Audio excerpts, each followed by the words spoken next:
started recording this, so if it slows down or your screen goes away, let me know. Okay. And while it's filling this out, it brings over the address, the residential purchase. It's got the wizard over here that we could follow, and it's got some stuff pre-populated. So Sandra, do you just hit next, or is there stuff down here I ought to fill in?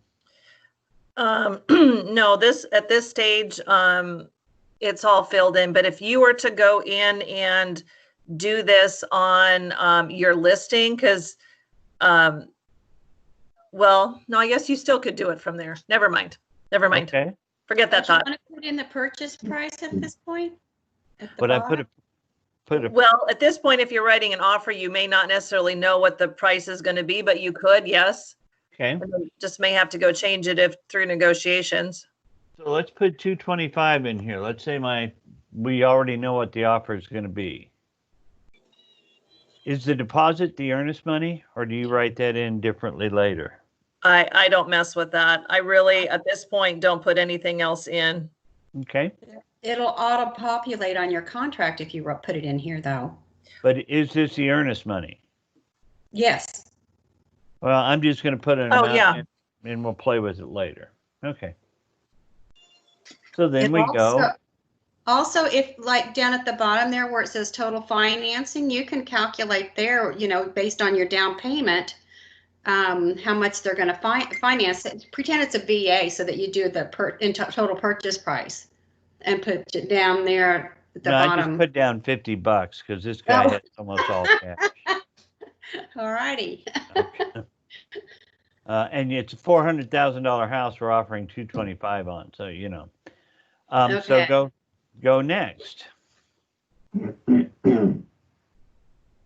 Now we can start putting in.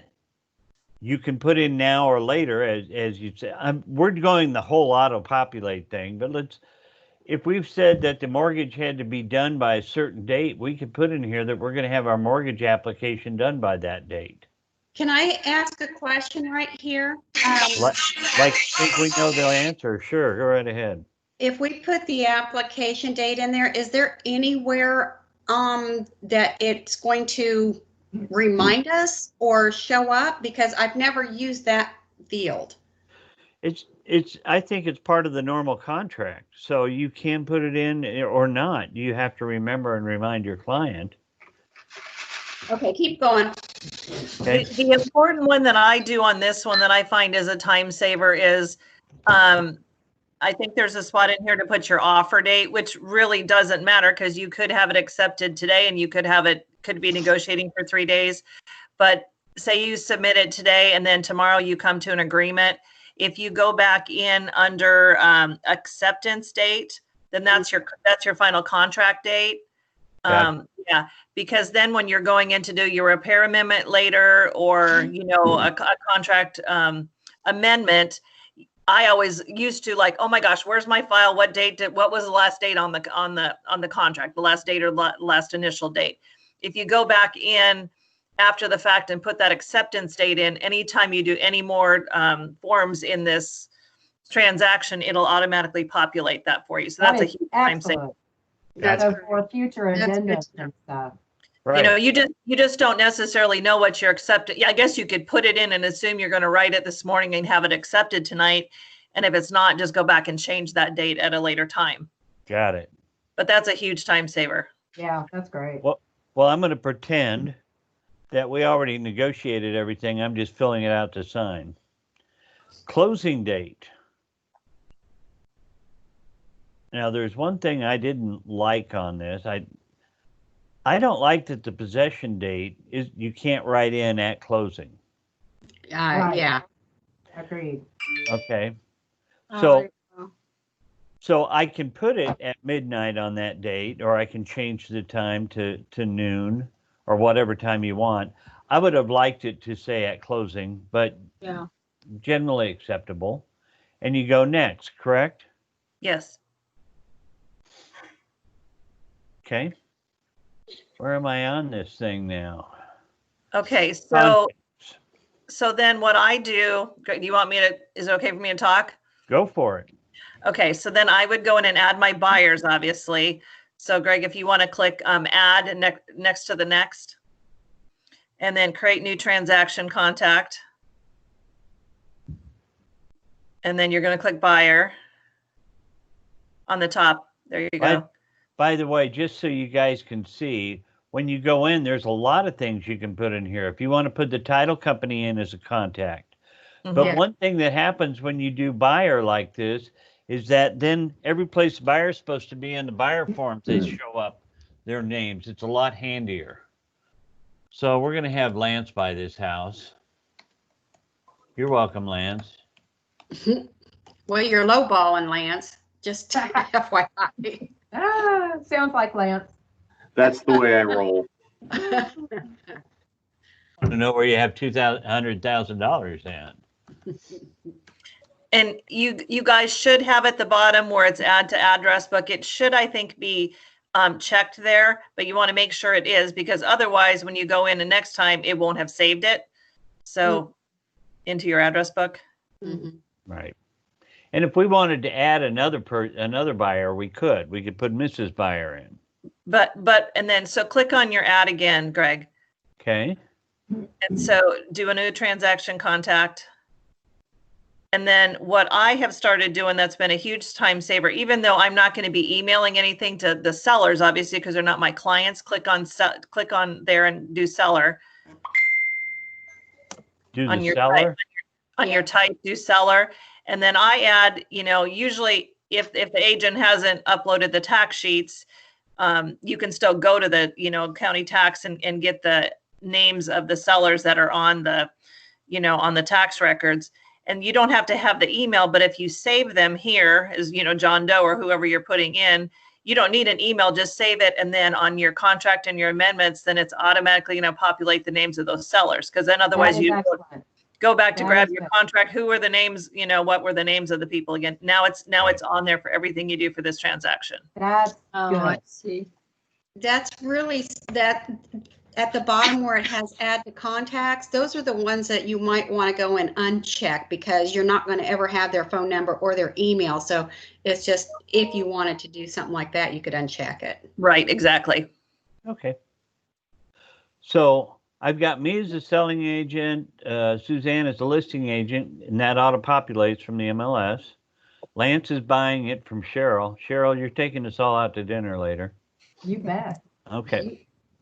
Next. She's not going to have any money. Lance is taking all of her equity.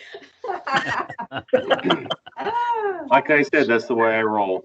So at this point, when I said I picked a template, these are the forms that I put in that you can use, or that we say are a good idea to use for your contracts. So you don't have to go choose them. But if you came down and said, well, this isn't going HUD, I don't want to include that, I would click on the 3 dots and delete that form. Is that HUD home inspection? The home inspection is you require us to have that signed regardless of the type of loan, don't you? Just so that we can have. I hate it when I do something stupid and somebody points it out to me. Thank you, Lynn. I was trying to show the ease that you could say, I don't like the BHG utility list. Let's get rid of that. Okay. Click on the 3 dots. Delete. I just was verifying you hadn't changed your mind on that form. No, I think we need an inspection form. So, and you could also, this is for Lance. You can also set up your own templates. If you want to do something from scratch, Lance, you could have your own template. But from here, is this where you would add your forms then normally? Yeah, click that once. Click add. What you need, babe? And you So what I do then, I click on exactly, click there, Greg. And then what I do is backwards from Greg, but I go down the list and I just check on the right the ones that I want to add. I just find I'm going to add fewer than I'm going to go delete it. The way Greg does is just less steps. So I just go down the list and I would do my Beretta, my buyer agency. You will eventually have your contract amendment for inspection, so you can add that in there now. Mm-hmm. So I'm not going to add them on, but the way she does it is she just picks the forms she wants. checks them, and then clicks add, Correct. and they all come over. Correct. The only thing I would point out that you may want to, just for future, we have some other forms in here that we created for you guys if you want to use them. So you have your choice of BHGRE Alliance and buyers. And if you want to use some of our forms, help yourself. Okay? So there's how to add forms to the contract, to your transaction. Question? Can I ask a question? When you went back to that form where it says BHD buyer's package, when I pull that up on my, when I pull that up on my Mac, it just shows one page. Is that what it's supposed to be showing? And that's just that's it. It's a cover page that we used to require. Okay, I thought it would be all the docs that we needed for a buyer. Because that's how we done it at the old company. So my mind is like, is my computer doing that right? Okay. I should rename that, and I can. But you'll see what it does because we've got a transaction. It's auto-populating all the way across that stuff for you. I did not realize that. That's awesome. That was something that we asked them to do. Let me see how I get out of this now. I always get confused right there. Okay, come on. All right.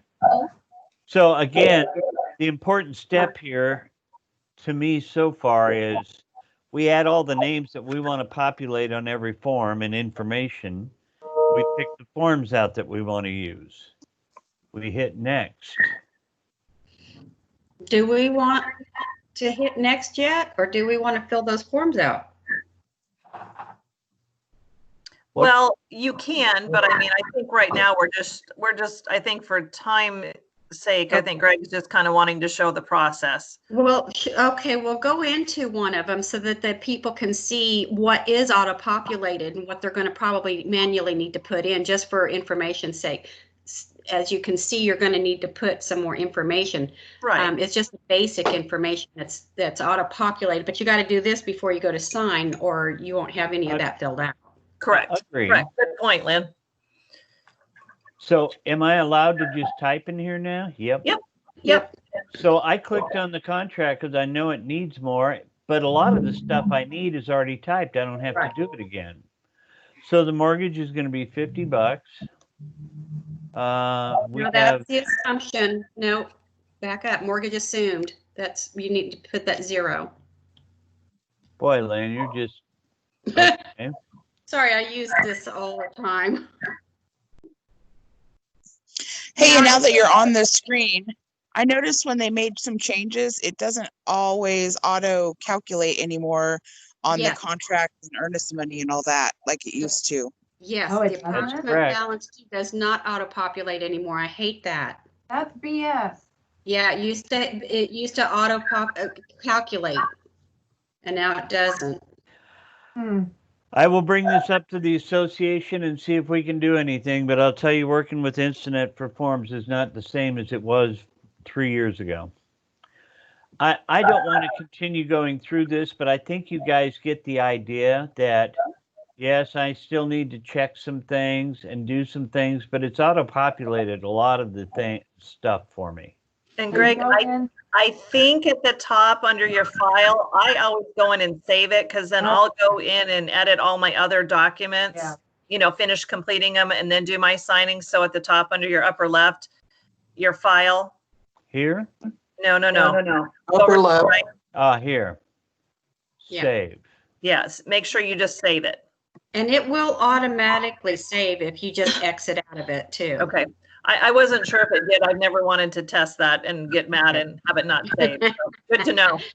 So what we wanted to show you here on this part, and then we'll go to the next part, was how to be in the MLS, how to get certain information to carry on over for you, how to build a contract package that automatically populates addresses and names and stuff, and then you still go forward with your showings.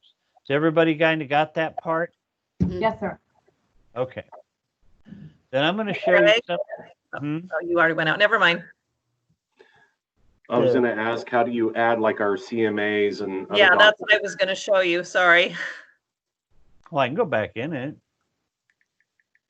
You mean upload other files to the Yeah. transaction? Yeah, Yeah. 'cause I'll go Like in and I'll amendments. upload my CMA and my buyer cost sheet. Okay. And the MLS sheet, because the MLS sheet isn't going to be a form, you know, and if they already have their PCR, then you can save those in your transaction, and then they're easy peasy to set up in the signing room. Sandra, Please do show you us how to do save- that. do you save the MLS as a PDF on your Yeah, computer? yeah, I save it as a PDF. So Okay. go Okay. back Okay. into your, So where do I go to get into the transaction now? You're in it. you're in it. Go down to your documents under sign where you, okay. We didn't finish it. No, you didn't. Yeah. Okay, now go, So okay, on go the down. right-hand side, you'll see it says the wizard, dashboard, signings, and all that. Go ahead. Click on documents Where is documents? under signings on the right-hand side. Yeah. Gotcha. Now I can add You documents. can add. So add new document. I don't have click here to reactivate. Okay. I don't understand. I've never seen that. That's because I don't use that doc storage. Okay. Oh, isn't that what we have to pay $5 a month for? Or not? Are you wanting to just store them here, or you want to sign them?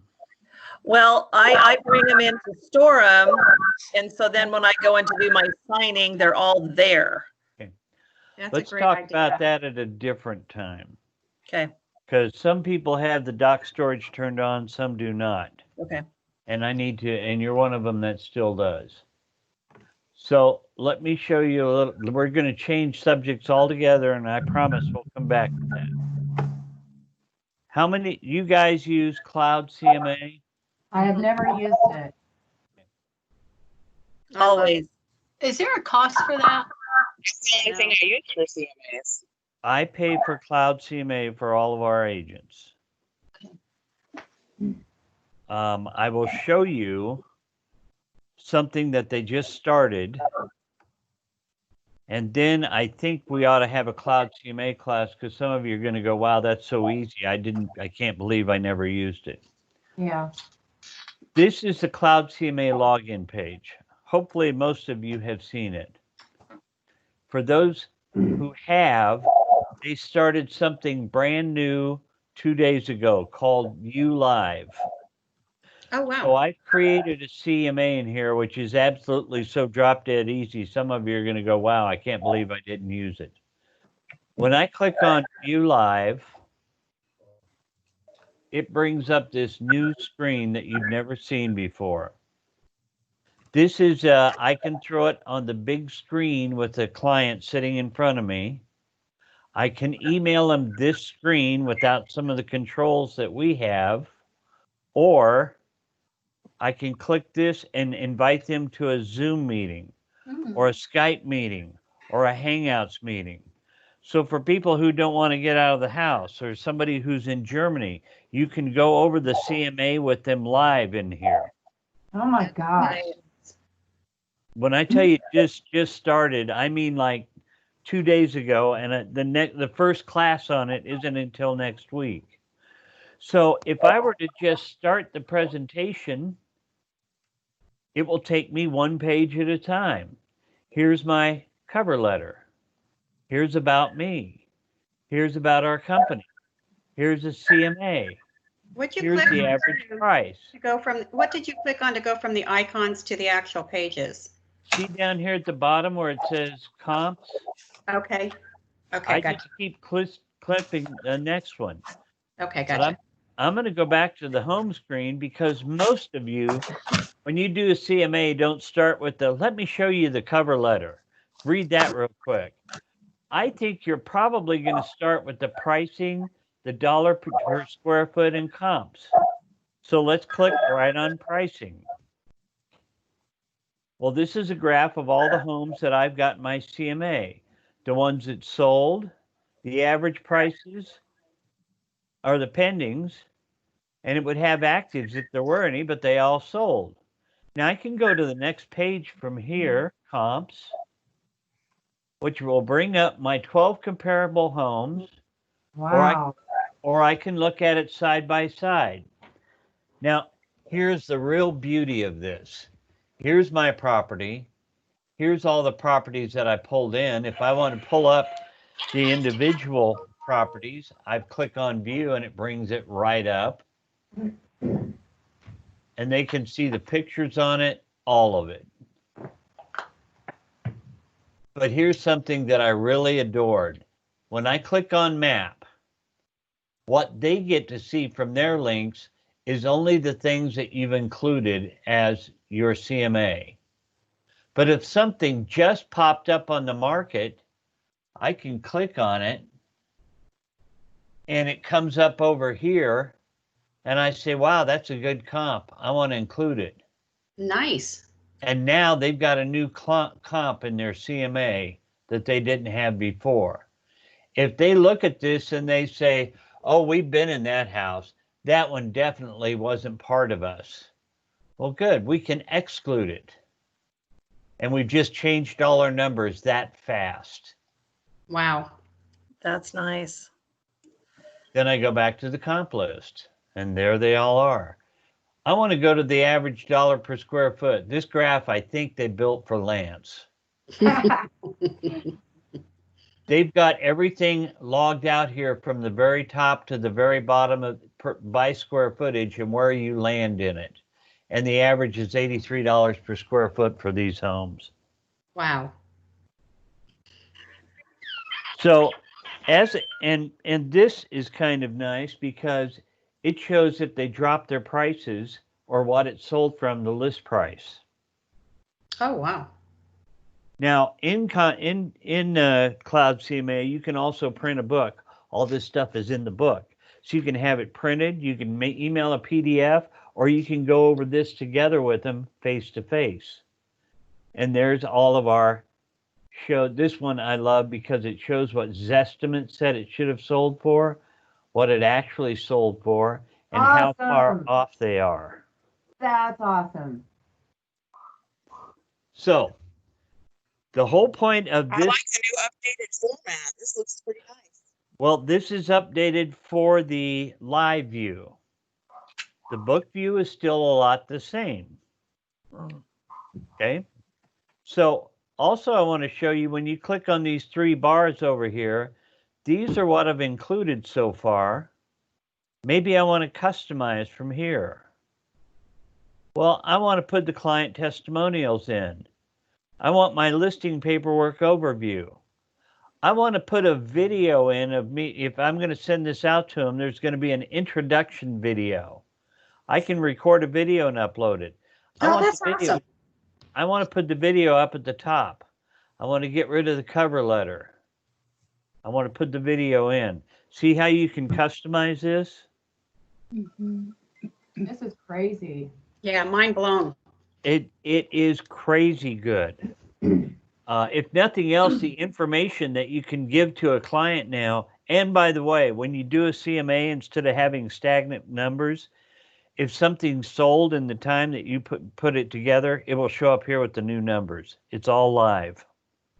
Where do you get the comparables? Do you go to the MLS first? Okay, if you have just a minute or two, I'm not going to show you everything. Can we do another class on this? I'm going to do a more full class, but what I would do is I pull up all my comparables here.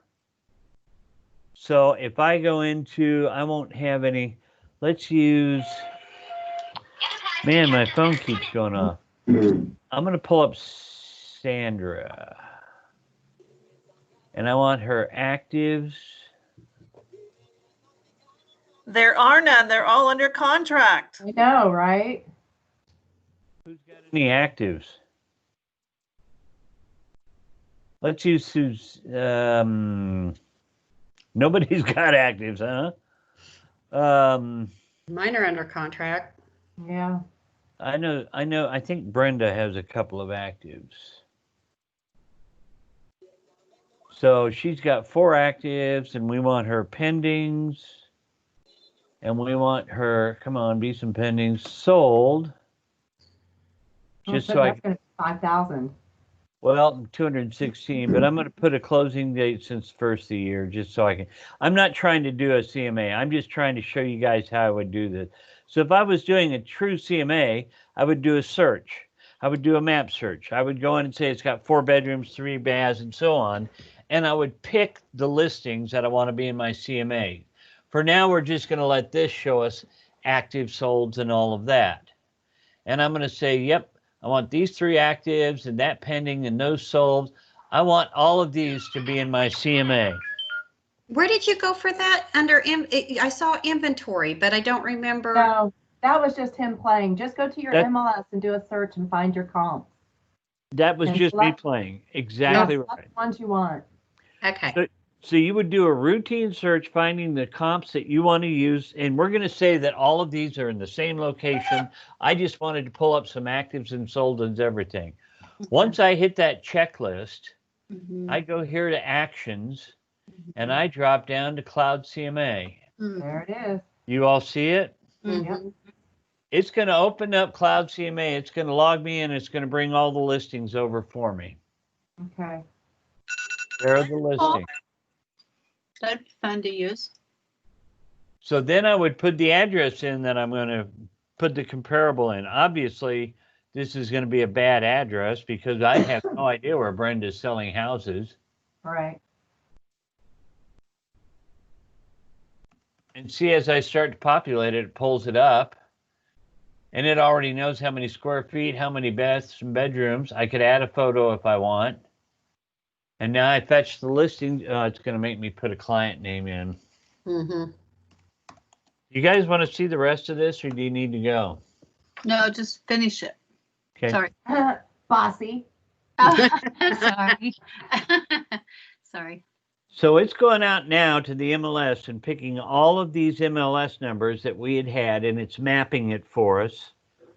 Gosh, this is going to be a tough CMA. 1 million down to. And So Greg, yes. when you click fetch listings, it's going and drawing from the ones that you saved to Cloud CMA. Right. Okay. It's picking these listings right here that I checked off. Okay. Okay.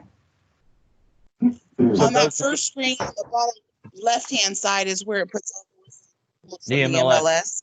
Correct. On the right-hand side, you can do a quick and dirty version if you don't already have them pulled from the MLS. Well, let's go do a quick and dirty I wanted to show everybody how to bring in the exact ones, because that's the way I think you'll do it most of the time. Yeah. But just because there is a quick and dirty and the map will be better, I pull up an address that I want, and I want 4810 Harding, and I don't remember what square foot, and I want to get at least 10 listings, only go back a year. Oh.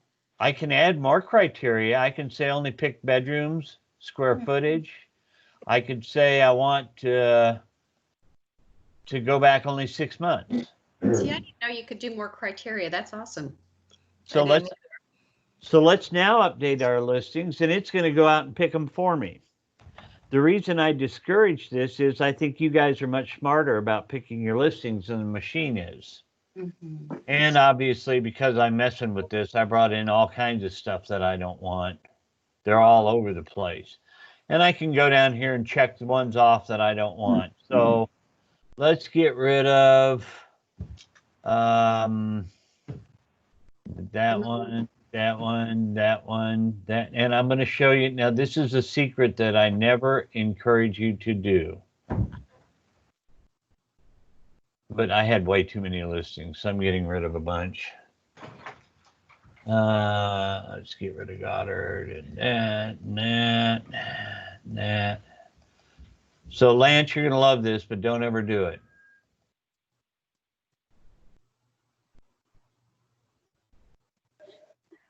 So let's just say we've got our 10. Oops, I got to get my 10 listings again. You've got MLS numbers in there now. Yeah, I know. We're going back to the original one.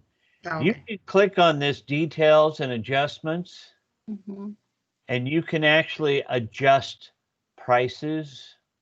If you think they're wrong, please don't do that. Stay with the prices that or if the description was bad, you can update it. But once you've got your listings in here, customize report. Now, these are all the pages that we built for you. Like we have the showing service in there. It tells them what phone number they're going to get a call from.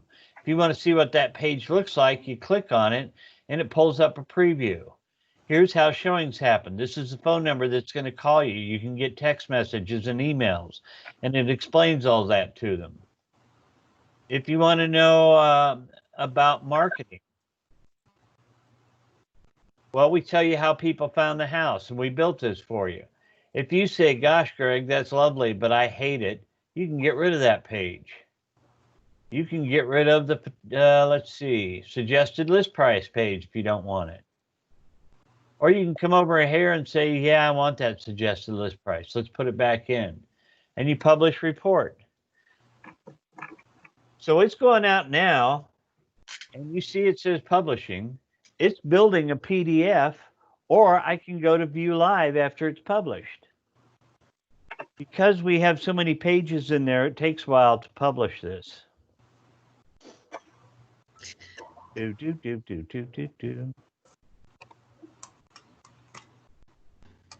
And one nice thing I kind of like about it is every CMA that you've ever built, it stores.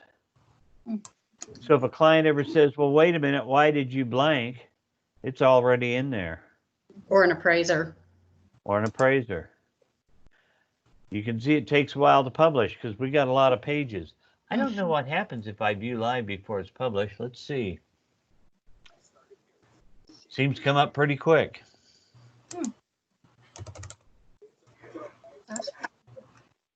So okay, yeah, click on that one. So we can, oh, this is awesome. Yep, never mind. And then I can go to maps. And it's bringing up a really big map because we had those comps all over the place. So on that pricing per square foot, is that the house as a whole, or is that's just what it sold for per the total square foot, not top and bottom? Correct, because in most MLSs, they don't have the finished basements like they do, so they just do the overall dollar per square foot period. And that's why I encourage you to go back into Paragon and make sure that your houses, if you're doing donuts or donuts to donuts, you want to make sure that all your houses have finished basements or don't have finished basements, so that your dollar per square foot comes out properly. Yeah. But if you want to look at the PDF now, you can click View PDF because it finally published. This will have like 70 or 80 pages in it. Oh my goodness. Greg, just a suggestion. I know some agents do this. With the exception of the actual comparative analysis, the actual listing comps, they will email the rest of this out as a pre-listing package. Yep. And then you can email it and you don't have to spend time going over every page when you're actually live with them because they're more interested in the numbers at that point anyway. Correct. So I did this really quickly. We could have a more full test. But yes, I've saved in here someplace that I have a pre-listing. And then I do a lot of the, the value of your home, short sales and foreclosures, if it is, a little bit about me. Then we get down into the actual numbers and the listings that we have. And it prints with all the photos of every house because I don't think you can do a CMA if you don't have the photos. So you can just email that? You can email the whole thing, absolutely. You can email the whole thing, but you can identify in the custom, I think it's on the custom page, you can actually do a template where you can have your pre-listing package, which includes everything except for the comps, and then email that out. And then when you actually do the comps, on a separate one, then you can, do the live stream at that point and go over the comps. And they've Well, already let's- had the pre-listing. Let's do this because we've already kept people more than I thought we should. Let us stop here with showing you the live one. Mhm. And next Tuesday, we'll do how to do a CMA from top to bottom, Mhm. including picking your comparables. Does Okay. that sound like a good idea? Sounds good. Mhm. Hey, Greg, can you set up a template then for like what Lynn's talking about as far as a pre-list? Is that something that you can set up that we can go in and pick? We can choose that and then we can add to it maybe extra stuff that we want to do. Is that something you could do before then? I'll have to look. Actually, you I can do. don't know that I as a company can set up that template. Yeah, I was going to say that because that's going to have all about you. It's going to have different things that are more personalized. I can show anybody how to do it, but it's really simple because when you go to build it to create it, go into CMA. Greg, please. Real Well, quick. let me do this because we Okay. are so far over on time. Let's do this next Tuesday. Okay. Let's get more into the fine tuning of how to build a template, what all the report pages are. But I definitely wanted to tease you with that live view. I thought that was just fabulous the way you It could do is. some stuff with that. Loving that.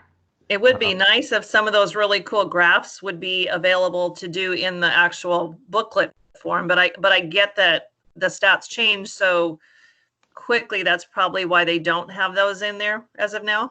And I will tell you that I am working on trying to get some of our other pages as options in here because I think it would be nice to have the marketing page or maybe the telephone showing page in there. So again, it's so brand new, but let's Tuesday, we'll do a CMA from top to bottom. Cool. Does anybody here think they are an expert at picking comparable properties to volunteer? We'll get Lance to do that. Lance is already off here. I nominate him because he nominated me for this internet stuff today. I will tell him that you volunteered him then. There we go. Okay, Tuesday, Lance is going to teach us how to do a CMA, and I'm going to show you how to put it in Cloud CMA. So there you go. Okay, thanks so much. All right. Thanks, guys. Bye. Bye. Thank you. Bye-bye.